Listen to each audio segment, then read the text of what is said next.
புரட்சி கலைஞர் விஜயகாந்த் ஒருவர் தான் 15 கோடி தமிழர்களின் இல்லங்களிலும் குடியிருந்து கொண்டிருக்கும் ஒரே மனிதராக எப்போதும் திகழ்வார், எப்போதும் திகழ்வார்.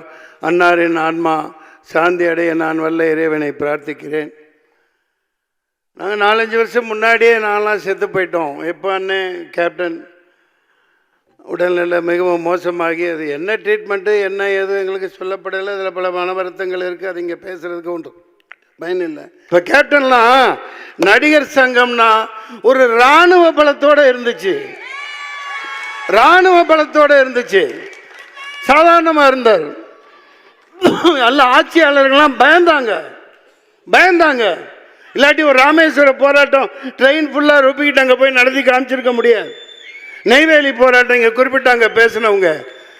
நம்ம அதுக்காக நம்ம 2 கொம்பு வச்சுக்கிட்டு இருக்கணும்னு அவசியம் இல்லை.